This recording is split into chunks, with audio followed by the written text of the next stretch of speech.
choose happy over right. Oh, you said that for That's like many years. That's your little mantra. Yeah. And like I remember one time someone was trying to be like a bit nasty with me and they said, "Oh, you just want to be right, don't you?" And I said, "No, actually, I'd rather be happy than right." That shut them up big time. And that was the end of that argument. Look, we're not here to sell you transformation. We're here to share some truths. Because this stage of life can sneak up on you in the best possible way. There's a new quiet swagger that comes with it. One you earn simply by being you. We'll walk with you. You don't have to be anywhere else. Turns out it's good here. And sometimes it's even great.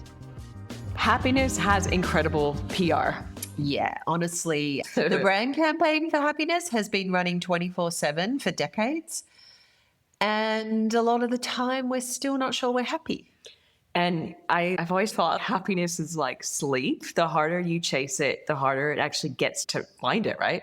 Oh my God, that happens to me with sleep, just as a side note. Especially now, right? Yeah. And the more you measure it, the further it moves. Happiness and sleep, basically. So is there such a thing as the pursuit of happiness, like that popular book? Is it possible to pursue happiness? I think you've got to find what makes you happy, but I don't know if you can pursue it because I reckon you run, it runs. Kind of, yeah. Yeah, it's like you never really arrive. I don't think you want to, though. Yeah. I think we're going to unpack happiness. We will. Obviously. And we're going to hear from Gay and other thoughts. But you don't want to ever get there because then what do you like? Yeah, I think today we're not asking how do I get happier? It's cliche, but we're asking if happiness wasn't the goal in the first place. And I guess also, or I don't guess, I know that's why we're so big on kindness, friendship, community, self-reflection. And knowing that being over 50 doesn't mean you've learned just about everything or met everyone you'll ever need to meet. There's always room to grow and expand. And with that growth and expansion, I think that's where happiness is hiding. Do you know, you did something during COVID that I thought was really cool. You studied happiness, didn't you? I did. And that's so weird you bring that up because I really wanted to study happiness, and COVID was just this perfect opportunity. Obviously, we were at home more and we had more time on our hands, but it was also a time where I was like, okay, how do we be happy through this? Through something that, unlike my dad who fled from a revolution and our families who've had much more tougher times than us, this was the first time for me in my life and my child's life where we'd experienced something that felt like hardship. But honestly, at the same time, it wasn't. Because guess what? We got to be at home with our families. We got to go on walks. We got to get a coffee and chat with friends.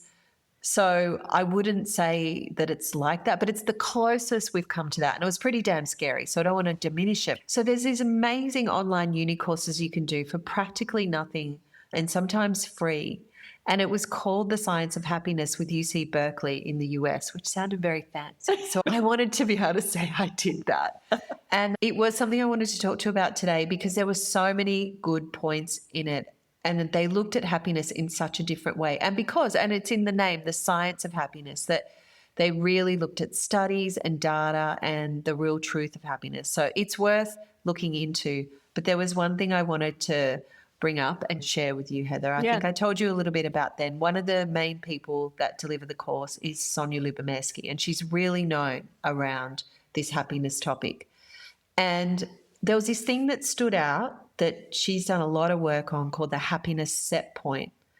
And what she said was, and there's been a little update, but essentially that happiness is 50% genetics and 10% circumstances. So that's the roughly 60% that, okay, maybe you can't do a lot about. And maybe that sounds depressing, but what's exciting is there's a whole pie of 40%, and that is 100% related to what we choose every day, our intentional choices, the relationships that we foster, the gratitude that we feel, the meaning that we search for and make sure we have in our life, and what we actually do with our time.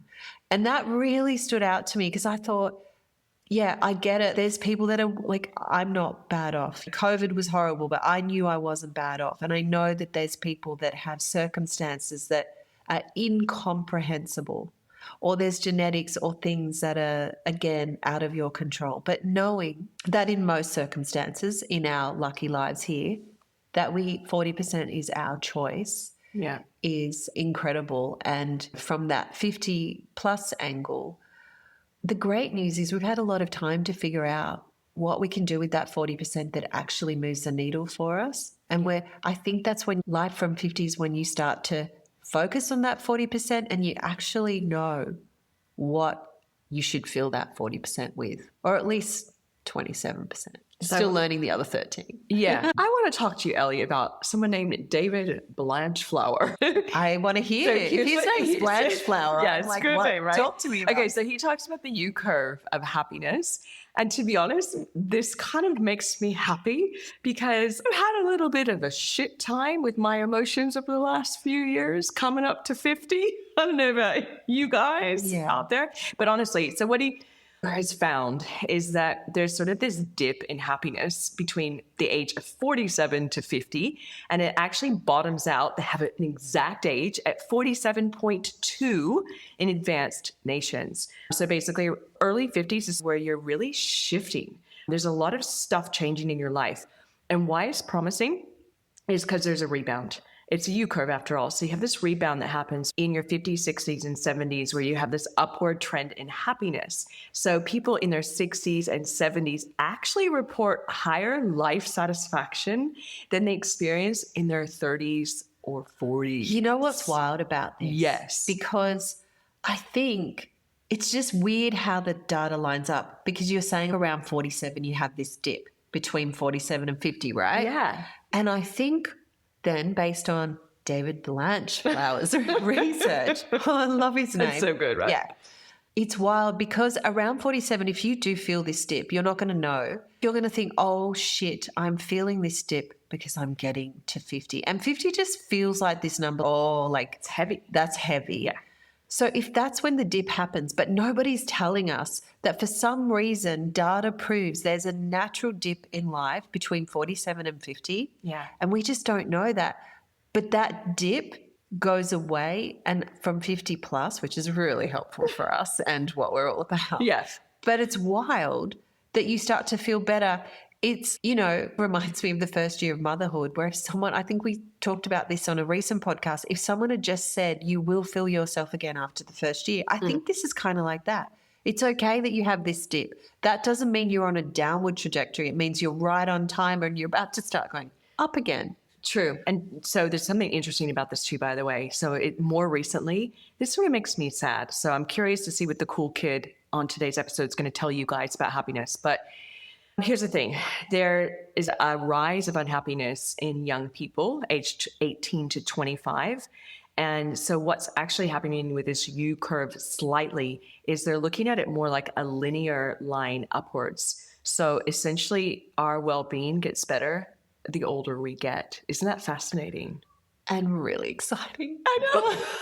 For us. Because no one I know we do hear good things about being older. You give less Fs and you might have more free time or all those things. But ultimately it's a bit doomy, right? Yeah. Like no, to it think is. that, and this is what I think when you hear Gay speak every week, and this week will be no exception, she is living proof in her 70s that it gets better. Yeah. She really is. Like, we listen to her, we record with her, and Heather and I were just saying we recorded some episodes with her just now, and we're like, we love listening to her. It's so refreshing and wild and positive and free and curious. And I want to be her when I grow up. Yeah, one of our podcast editors, hi Prue. So Prue says, yeah, I want to be her when I grow up. She dies. She texts me. She goes, I've just listened to Gay's segment again and I'm actually dying laughing on the floor. I know Gay well, and she's a dear close friend. So obviously we knew she had great things to share.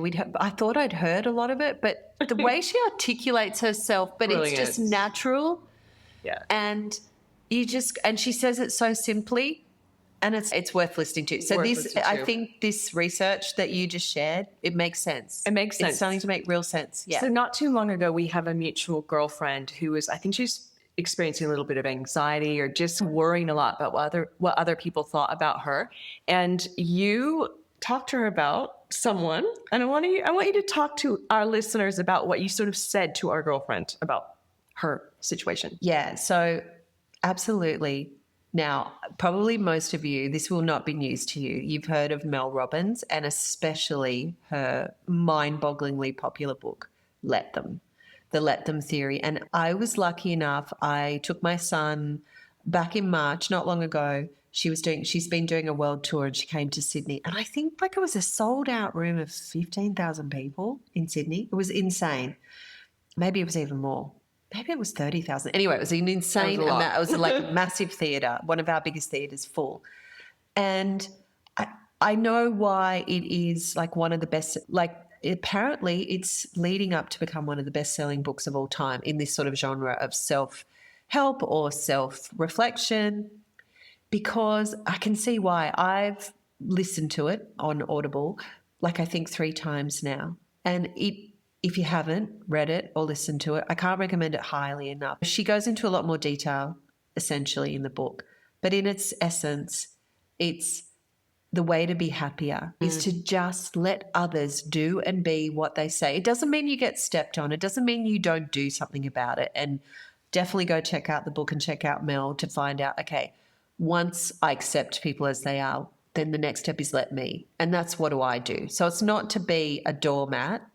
But sometimes the advice that someone gives you, being angry or taking on people, and this is what I was saying to our friend, taking on what people say or is much, much harder than the opposite where you just go, that's cool. You do you. Let them. Like just it sounds like it's impossible, but then you're like, actually, it's the easiest thing in the world to do. It's like when they say, if you're about to have an argument with someone, particularly someone you're close to where it's very easy to rise up very quickly, that being silent or not saying anything and just taking a beat is the best thing to do.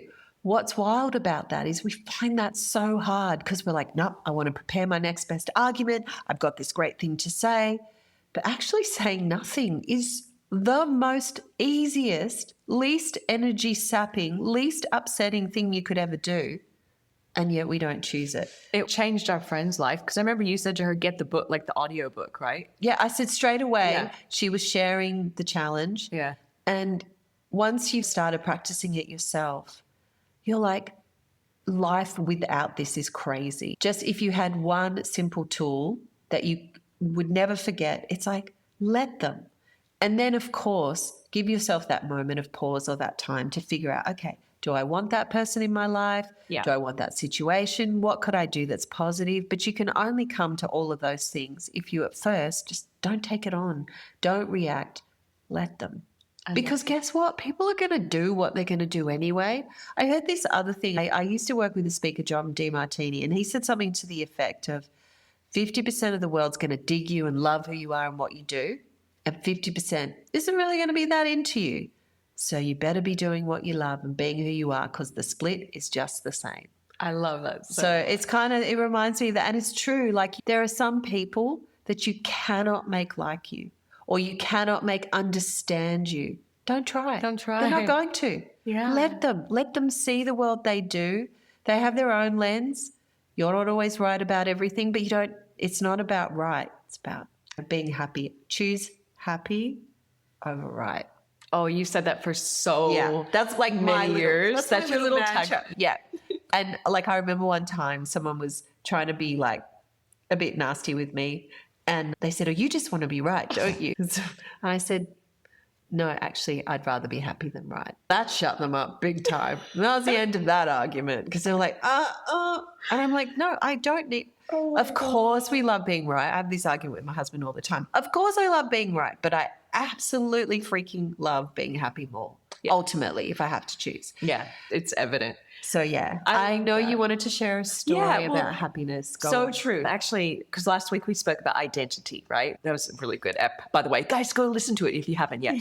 So anyway, When I was going through that time, I shared a little bit of story how I had an identity crisis when I was running these sort of speaker events and various things. And then overnight it stopped.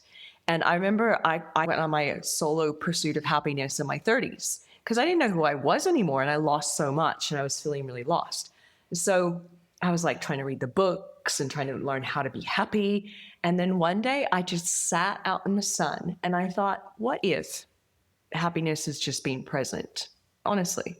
What if it is? What if it's about right now being grateful and enjoying this moment and that there is no pursuit of happiness? It's actually how we live our lives exactly now in this moment. And like you said earlier, choosing the choice of how you are in this moment.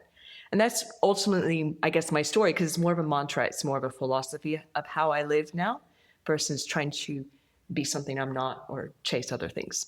I love that. And it reminds me, in a future episode, Gay's going to talk about how she's gotten through some hard times. Yeah. And I think what she said just applies to what we said to her. How were you not anxious during losing all the money, the house, illness? Like how, because she just remains steadfastly happy all her life, which is quite interesting in this time where we have so much anxiety and fear. But she just keeps it happy. And she said, because I think about today and I do the thing that's in front of me. I don't think about tomorrow. I don't project onto tomorrow. I just work on today. I think that links to what you just said too. And she'll just articulate it so beautifully for someone who's lived 73 years. So she has a wisdom to share and experience to back it. What about you? Well, I wanted to share something super cute and nothing, but that's, to me, happiness is. We look for these big things like I want to get that car or that job or that moment or that success.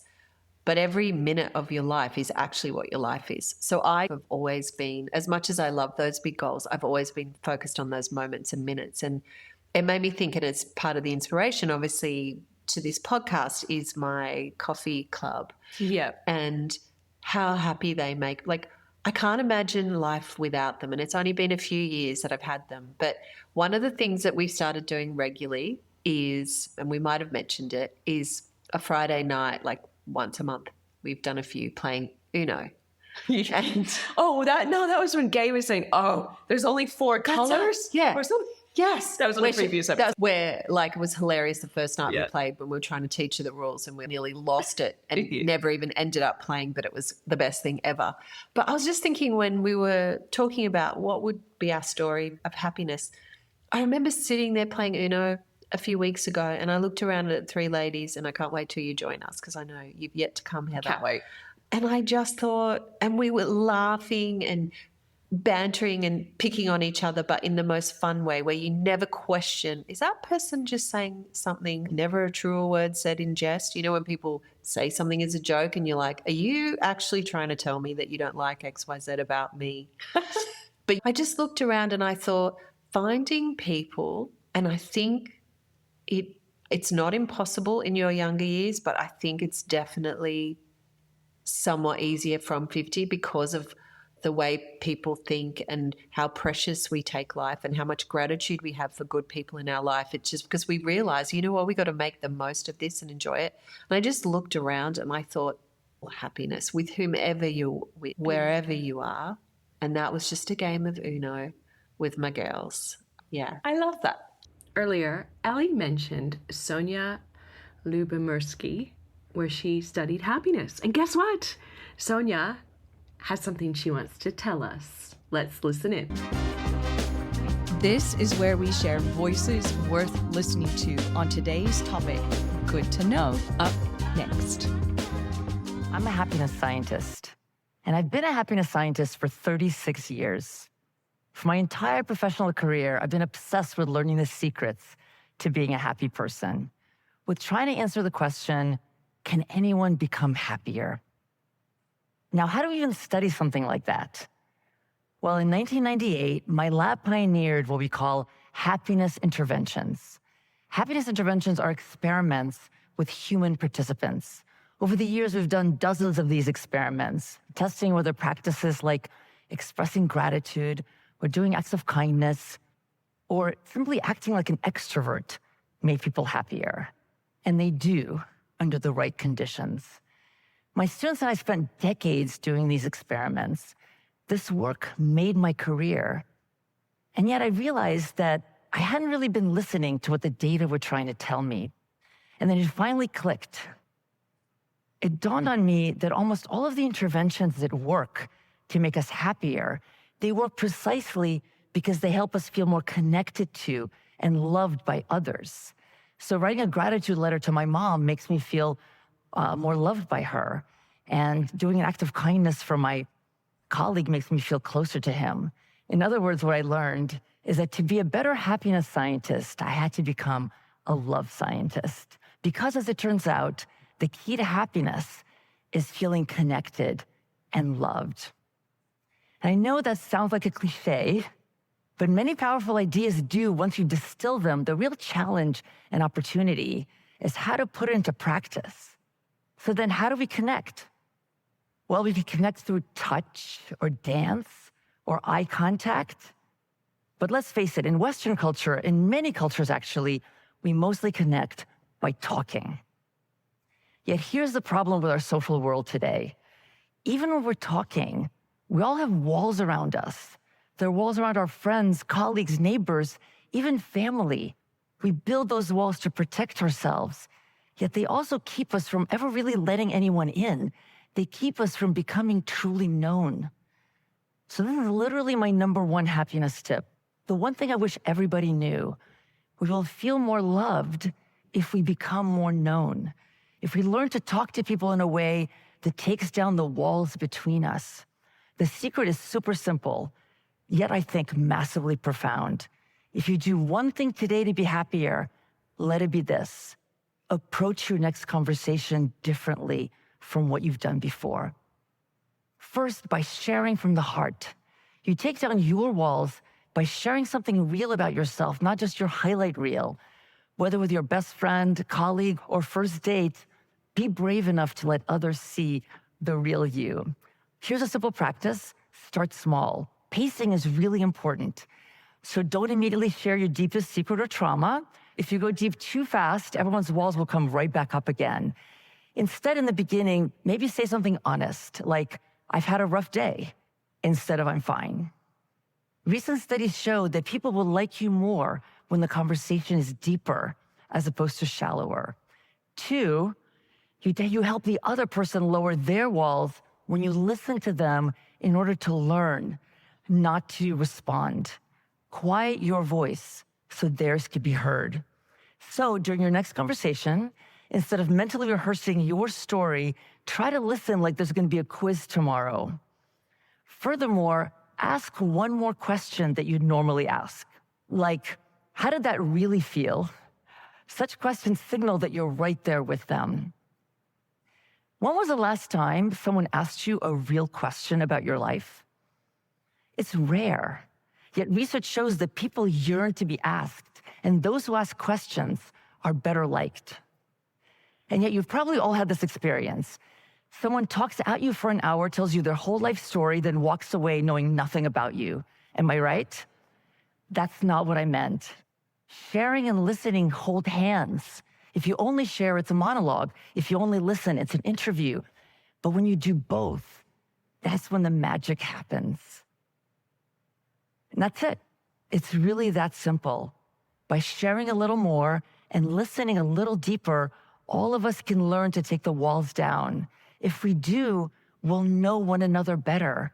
We'll feel more loved, and we'll help the people in our lives feel more loved too. Next up, we hand things over to someone younger to decode a trend, a slang word, or something we've missed. All right, let's get the cool kids to explain. Hi, I'm Frances Mary, founder of BFF Indie. We are a community for women in and around Indianapolis for those who are looking to find friendships. So many people are on social media nowadays, and not many realize how isolating it really can feel.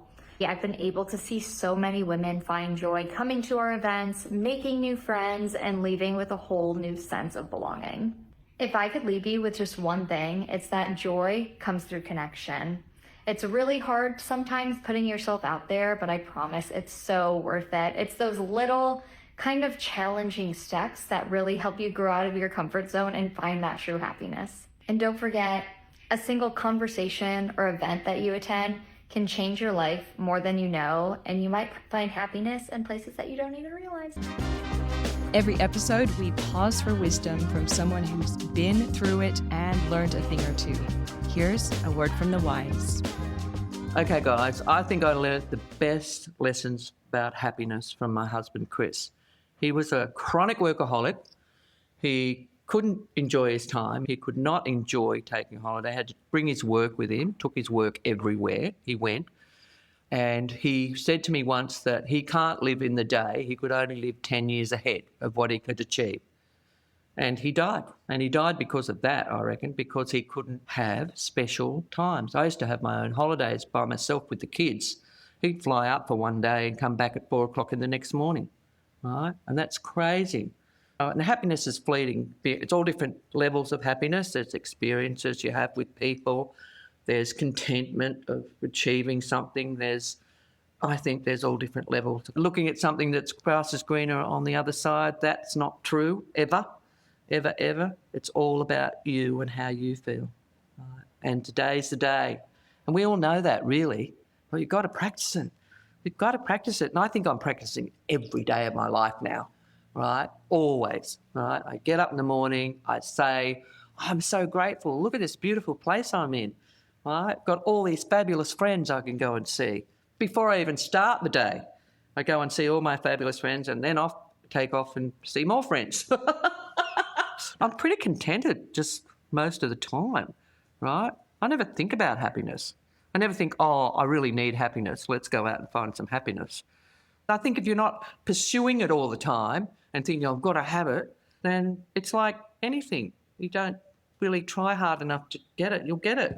And you believe in it. You believe yourself that you're happy. Believe you're happy and you'll be happy. Make a decision that you are a happy person and you're a good person, and see that in other people, and you'll get it. You'll get it.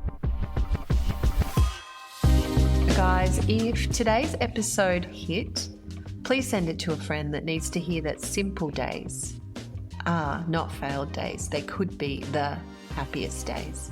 Oh, and next week, we're talking freedom through the generations, because what a 22-year-old you wanted is maybe quite different from the 52-year-old version of yourself. So it turns out something good might be closer than you think.